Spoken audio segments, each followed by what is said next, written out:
بعد ما اتفرغت لصناعة المحتوى كنت فاكرة انه خلاص المشكلة اتحلت. لقيت شغفي دلوقتي، ما عنديش شغل يعطلني، ما عنديش جامعة، ما عنديش اي حاجة اقدر الومها. يعني منطقي جدا ان انا ابتدي اعمل محتوى وانتظم، لكن اللي بيحصل العكس. كل يوم بصحى وانا مقتنعة انه النهاردة هيكون يوم مختلف، ويخلص اليوم وانا لسه واقفة مكاني.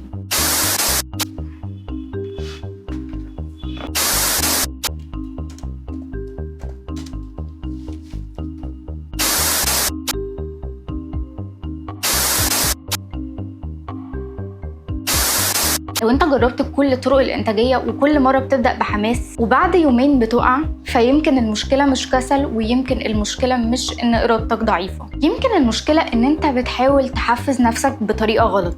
All of you leaving here have the potential for enormous success. You control you. The world has a strange way of stepping aside when somebody says, I'll do it or die. Small, consistent actions.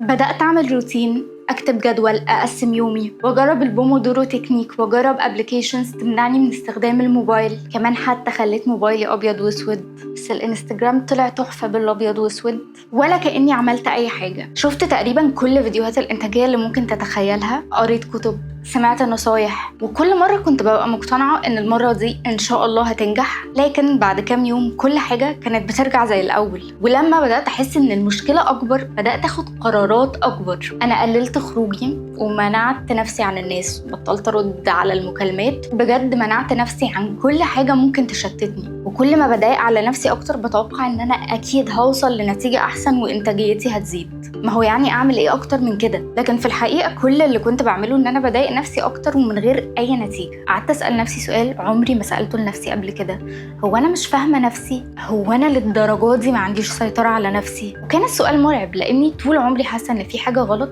بس أول مرة تبقى واضحة بالشكل ده. فضلت فترة طويلة مقتنعة إن المشكلة في الانضباط، وإن أنا لو عندي إرادة أقوى كل ده هيختفي. ساعتها قعدت أقرأ وأحاول أفهم ليه الطرق اللي شغالة مع كل الناس مش شغالة معايا. إحنا طول عمرنا بنتعامل مع الدافع كأنه حاجة واحدة، يا عندك دافع يا ما عندكش. بس العلماء بيفرقوا الدافع لنوعين مختلفين. في دافع بيخلينا نتحرك، ودافع تاني بيخلينا نبدع، والاتنين مش بيشتغلوا بنفس الطريقة. خليني أسألك سؤال: لو مديرك قالك من الشهر اللي جاي مرتبك هيزيد 50%، ومش بس كده، انت هتبقى متدلع، انت هتعمل نفس الشغل اللي كنت بتعمله، مش هتزود عليك حاجة، تتخيل بقى ساعتها ان انت هتشتغل أحسن؟ هو بالمنطق لو جينا نفكر فيها بس العلماء عندهم إجابة مختلفة. زيادة المكافأة ممكن تخليك تشتغل أكتر، لكن مش دايما هتخليك تطلع أحسن شغل، وده فرق كبير. في شغل كل اللي انت محتاجه ان انت تعمله وخلاص، وساعتها المكافآت بتشتغل كويس. لكن في شغل تاني بيعتمد على التفكير والتركيز والإبداع وحل المشاكل، وهنا القصة بتختلف. طيب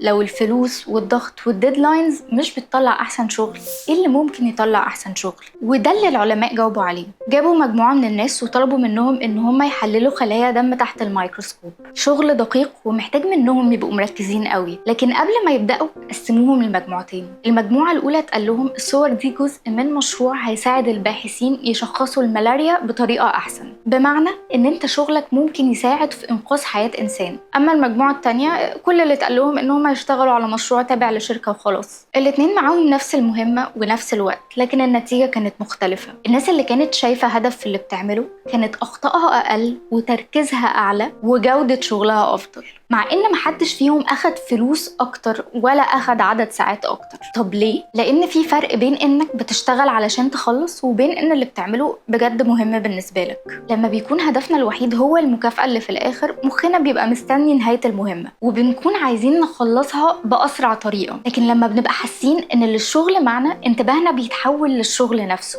مش للنهاية، فبنلاحظ تفاصيل أكتر وبنفكر بعمق، وده في الآخر بيخلي جودة شغلنا أحسن. بدأت أفهم كل حاجة أنا كنت بعملها غلط. اللي أنا كنت بحاول أعمله إن أنا أضغط نفسي وحرك نفسي بالخوف، مع إن طبيعة الشغل اللي أنا بعمله هي مش محتاجة ضغط أكبر، هي كانت محتاجة سبب.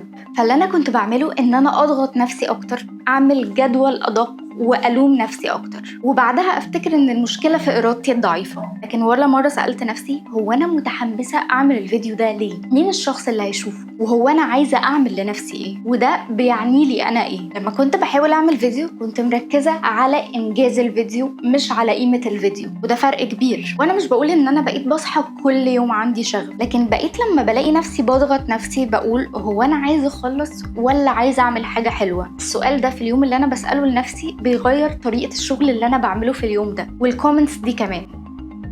لكن خلينا نسأل، هل ده معناه إن أي حد هيعرف يلاقي معنى لشغله وهيبقى منتج؟ للأسف لا. ودي كانت أهم حاجة خرجت بيها. الدافع والشغف مش هما كل القصة، هو مجرد جزء، لأن انت ممكن تبقى عارف ليه بتعمل الحاجة وبرضه ما تكونش قادر تقوم تعملها، وساعتها المشكلة غالبا ممكن تكون مش في التحفيز. الفترة دي علمتني حاجة واحدة، أنا ما كنتش محتاجة أضغط نفسي أكتر ولا ألوم نفسي أكتر، كنت محتاجة أفهم نفسي أكتر، لأن احنا ساعات بنقضي سنين بنحارب نفسنا، واحنا بس كل اللي احنا محتاجينه إن احنا نغير منظورنا للأمور. ولو الحلقة دي خلتك تبطل تلوم نفسك ولو حتى شوية، فأعتقد أنت وصلت للهدف منها. لكن أنا شخصياً عشان أقدر أوصل لمشكلتي في الإنتاجية كنت محتاجة أدور أكتر من كده شوية، واللي وصلت له هنتكلم عنه في الحلقة اللي جاية.